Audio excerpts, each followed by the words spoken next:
ये प्रोसीजर आप देखना चाहेंगे या ज्ञान है? हैं?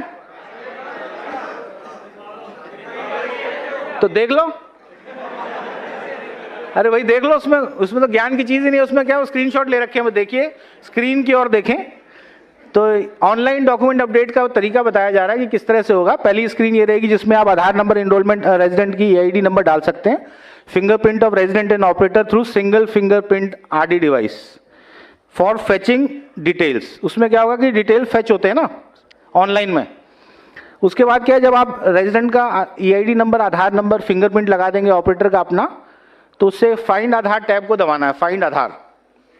ठीक, नीचे देखिए वो लाल रंग से है ना, सब कुछ लाल में है। तो जब फाइंड आधार हो गया एक बार, तो उसमें क्या हो जाएगा, स्क्रीन के ऊपर डाटा आ जाएगा। किसका डाटा आएगा? निवासी का डाटा आ जाएगा, जो आपने डाटा फिट किया था उससे। अब आपने मैच करना है कि भाई जो इसने मुझे डॉक्यूमेंट दिए पीओआई या पीओ के, उससे मैच करता है कि नहीं करता, है ना। सॉफ्टवेयर मतलब जो आपका आधार कार्ड है और जो सॉफ्टवेयर है, दोनों में आप देख रहे हैं कि यहाँ भी मैच कर रहा है, नहीं कर रहा। और मैच कर रहा है तो अगले कदम की ओर बढ़ेंगे। तो हाँ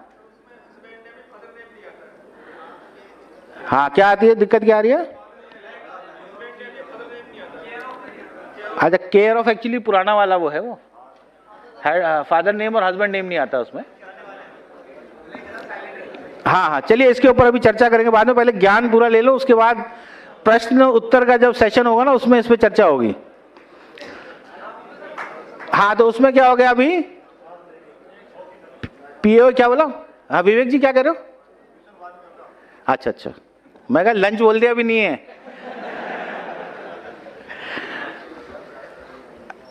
जब आपने एक बार मेल कर दिया पीओआई पीओ डॉक्यूमेंट, उसके बाद लाल रंग में क्या दिखाया उसने, नेक्स्ट टैब दबा दिया। अब आपने जो है वेरीफाई कर लिए डॉक्यूमेंट्स की, भैया ठीक है मिलते जुलते हैं। रेफरेंसेस विंडो ओपन, ऑपरेटर जो है स्कैन करेगा पीओआई पीओ डॉक्यूमेंट जो है, और उसके बाद नेक्स्ट टैब दबा देगा। स्कैनिंग करने के बाद और अटैच करने के बाद डॉक्यूमेंट जो है फोटोग्राफ की विंडो खींचेगी, तो या फोटो ले लेगा और कोई भी रेजिडेंट का एक बायोमेट्रिक आइरिस एक ले लेगा, फिंगरप्रिंट एक ले लेगा, और क्लिक ऑन नेक्स्ट टैब। और उसके बाद जो रिव्यू विंडो आ जाएगी। रिव्यू में क्या होगा, आ जाएगा उसका data. Review window will showcase the verification details, operator to verify the resident details for final confirmation and click on confirm tab. Confirm दबा देगा ना। आफ्टर कंफर्मेशन ऑपरेटर के पास जो है उसकी बायोमेट्रिक अपनी लगा देगा और verify biometric and then click on save. ठीक, और उसके बाद जब ये प्रोसेस डॉक्यूमेंट अपडेट का समाप्त हो जाएगा, तो उस पर स्क्रीन पे आ जाएगा कि generate declaration regional request captured successfully will be prompt on screen. Operator क्या करेगा, अपना click print receipt tab and then click on attach document tab for final submission. Print receipt और उसके बाद अटैच डॉक्यूमेंट फाइनल सबमिशन के लिए। और उसके बाद ऑपरेटर अटैच कर देगा रेजिडेंट की साइंड प्रिंट रिसीट और उसके साइंड इनरोलमेंट फॉर्म, और क्लिक कर देगा सेव टैब के ऊपर। ये सब कर रखा है ना, ऐसे क्यों देख रहे हो मेरी तरफ फिर? और फाइनली जो है इसके ऊपर अंत में क्या हो जाएगा, complete enrolment for completing the document update request successfully. पैसे तो मिल गए आपको यार, 85 रुपए है लेकिन जीएसटी मिला के। ईसीएमपी ऑफलाइन हाउ, आप देखिए ईसीएमपी ऑफलाइन भी है। ये हमने कौन सा तरीका देखा, ऑनलाइन, वैसे ही ऑफलाइन भी है। दोनों में अंतर क्या है, सिर्फ एक सिंगल फिंगर आरडी डिवाइस नहीं है, और दूसरा ऑनलाइन मोड में नहीं, तो आप रियल टाइम वेरिफिकेशन नहीं हो रहा डाटा का, हो रहा है नहीं हो रहा, दैट इज द डिफरेंस। तो ऑपरेटर इनरोलमेंट जो है वो लाइफ साइकिल चेंजेस में जाएगा, क्लिक ऑन, हाँ लाइफ साइकिल ऑप्शन में जाएगा और सेलेक्ट क्या करेगा, ऑफलाइन डॉक्यूमेंट अपडेट। वो देखिए दाई तरफ दिख रहा है, राइट हैंड साइड टॉप में।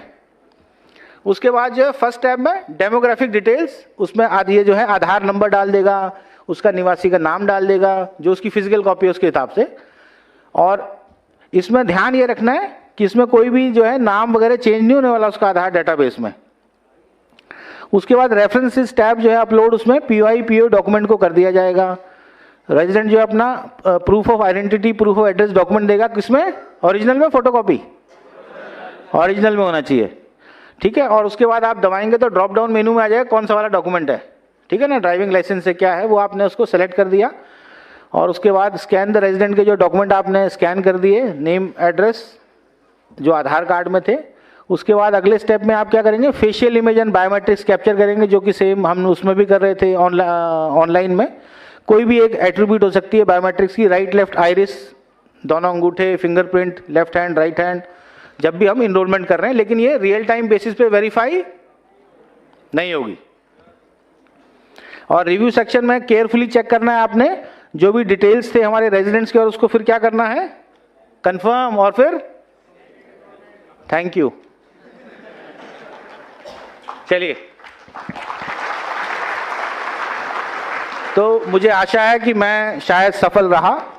एक आध कोई, देखो हर कक्षा में एक ना एक विद्यार्थी होता है जो चैलेंजिंग होता है, तो एक चैलेंजिंग थे आदमी, लेकिन मैं आप सबको बांध पाया। और मुझे उम्मीद है, मुझे विश्वास है, बल्कि उम्मीद ही नहीं, कि डॉक्यूमेंट अपडेट जो इसको एक बहुत बड़ा, जैसे आप फील्ड पे जाने वाले हैं, आप 500 लोग कब जा रहे हैं, कल, मतलब कल परसों से जो एकदम से हमारे सिस्टम के ऊपर ओवरलोड कर दोगे आप लोग, है ना। इतना काम आने वाला है, इतना काम आप लोग इस अपॉर्चुनिटी को अवेल करने वाले हैं। इस नॉलेज को जो आपने यहाँ ग्रहण करने वाले हैं, सीखने वाले हैं, अपने तक मत रखिएगा, कृपया पास इट ऑन। 2-3-4 लोगों को अवश्य दें, उन 2-3-4 को बोलो आगे 2-3-4 को दें। चेन सिस्टम सुना है ना, कौन सी पिक्चर में था,